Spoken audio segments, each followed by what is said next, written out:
जगन्नाथ मंदिर विष्णु के 8वें अवतार श्री कृष्ण को समर्पित है। भारत के पूर्व में बंगाल की खाड़ी के पूर्वी छोर पर बसी पवित्र नगरी पुरी उड़ीसा की राजधानी भुवनेश्वर से थोड़ी दूरी पर है। आज का उड़ीसा प्राचीन काल में उत्कल प्रदेश के नाम से जाना जाता था। पुराणों में इसे धरती का वैकुंठ कहा गया है। यह भगवान विष्णु के 4 धामों में से एक है। इसे श्री क्षेत्र, श्री पुरुषोत्तम क्षेत्र, शाक क्षेत्र, नीलांचल, नीलगिरी और श्री जगन्नाथपुरी भी कहते हैं। यहाँ लक्ष्मीपति विष्णु ने तरह तरह की लीलाएं की थीं। ब्रह्मा और स्कंद पुराण के अनुसार यहाँ भगवान विष्णु पुरुषोत्तम नीलमाधव के रूप में अवतरित हुए और सबर जनजाति के परम पूज्य देवता बन गए। सबर जनजाति के देवता होने के कारण यहाँ भगवान जगन्नाथ का रूप कबीलाई देवताओं की तरह है। पहले कबीले के लोग अपने देवताओं की मूर्तियों को काष्ठ से बनाते थे। जगन्नाथ मंदिर में सबर जनजाति के पुजारियों के अलावा ब्राह्मण पुजारी भी हैं। ज्येष्ठ पूर्णिमा से आषाढ़ पूर्णिमा तक सबर जाति के दैतापति जगन्नाथ जी की सारी रीतियां करते हैं। स्कंद पुराण में पुरी धाम का भौगोलिक वर्णन मिलता है। स्कंद पुराण के अनुसार पुरी एक दक्षिणवर्ती शंख की तरह है और यह 5 कोस यानी 16 किलोमीटर क्षेत्र में फैला है। माना जाता है कि इसका लगभग 2 कोस क्षेत्र बंगाल की खाड़ी में डूब चुका है। इसका उदर है समुद्र की सुनहरी रेत, जिसे महोदधी का पवित्र जल धोता रहता है। सिर वाला क्षेत्र पश्चिम दिशा में है, जिसकी रक्षा महादेव करते हैं। शंख के दूसरे घेरे में शिव का दूसरा रूप ब्रह्मा कपाल मोचन विराजमान है। माना जाता है कि भगवान ब्रह्मा का एक सिर महादेव की हथेली से चिपक गया था और वह यहीं आकर गिरा था। तभी से यहाँ पर महादेव की ब्रह्मा रूप में पूजा करते हैं। शंख के तीसरे वृत्त में मां विमला और नाभि स्थल में भगवान जगन्नाथ रथ सिंहासन पर विराजमान है।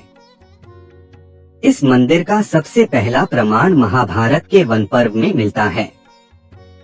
कहा जाता है कि सबसे पहले सबर आदिवासी विश्ववसु ने नीलमाधव के रूप में इनकी पूजा की थी। आज भी पुरी के मंदिरों में कई सेवक हैं, जिन्हें दैतापति के नाम से जाना जाता है। राजा इंद्रद्युम्न मालवा का राजा था, जिनके पिता का नाम भारत और माता सुमति था। राजा इंद्रद्युम्न को सपने में हुए थे जगन्नाथ के दर्शन। कई ग्रंथों में राजा इंद्रद्युम्न और उनके यज्ञ के बारे में विस्तार से लिखा है। उन्होंने यहाँ कई विशाल यज्ञ किए और एक सरोवर बनवाया। एक रात भगवान विष्णु ने उनको सपने में दर्शन दिए और कहा, नीलांचल पर्वत की एक गुफा में मेरी एक मूर्ति है, उसे नीलमाधव कहते हैं। तुम एक मंदिर बनवाकर उसमें मेरी यह मूर्ति स्थापित कर दो। राजा ने अपने सेवकों को नीलांचल पर्वत की खोज में भेजा। उसमें से एक था ब्राह्मण विद्यापति। विद्यापति ने सुन रखा था कि सबर कबीले के लोग नीलमाधव की पूजा करते हैं और उन्होंने अपने देवता की इस मूर्ति को नीलांचल पर्वत की गुफा में छुपा रखा है। वह यह भी जानता था कि सबर कबीले का मुखिया विश्ववसु नीलमाधव का उपासक है और उसी ने मूर्ति को गुफा में छुपा रखा है। चतुर विद्यापति ने मुखिया की बेटी से विवाह कर लिया। आखिर में वह अपनी पत्नी के जरिए नीलमाधव की गुफा तक पहुंचने में सफल हो गया। उसने मूर्ति चुरा ली और राजा को लाकर दे दी। विश्ववसु अपने आराध्य देव की मूर्ति चोरी होने से बहुत दुखी हुआ। अपने भक्त के दुख से भगवान भी दुखी हो गए। भगवान गुफा में लौट गए, लेकिन साथ ही राज इंद्रद्युम्न से वादा किया कि वो एक दिन उनके पास जरूर लौटेंगे, बशर्ते कि वो एक दिन उनके लिए विशाल मंदिर बनवा दे। राजा ने मंदिर बनवा दिया और भगवान विष्णु से मंदिर में विराजमान होने के लिए कहा। भगवान ने कहा कि तुम मेरी मूर्ति बनाने के लिए समुद्र में तैर रहा पेड़ का बड़ा टुकड़ा उठाकर लाओ, जो द्वारिका से समुद्र में तैरकर पुरी आ रहा है।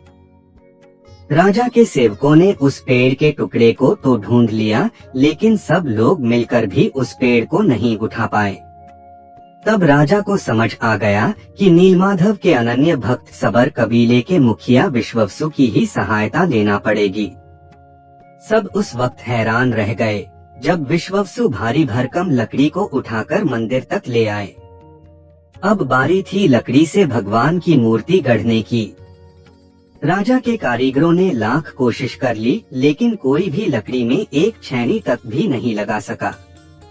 तब तीनों लोक के कुशल कारीगर भगवान विश्वकर्मा एक बूढ़े व्यक्ति का रूप धरकर आए। उन्होंने राजा को कहा कि वे नीलमाधव की मूर्ति बना सकते हैं, लेकिन साथ ही उन्होंने अपनी शर्त भी रखी कि वे 21 दिन में मूर्ति बनाएंगे और अकेले में बनाएंगे। कोई उनको बनाते हुए नहीं देख सकता। उनकी शर्त मान ली गई। लोगों को आरी, छेनी, हथौड़ी की आवाजें आती रहीं। राजा इंद्रद्युम्न की रानी गुंडिचा अपने को रोक नहीं पाई।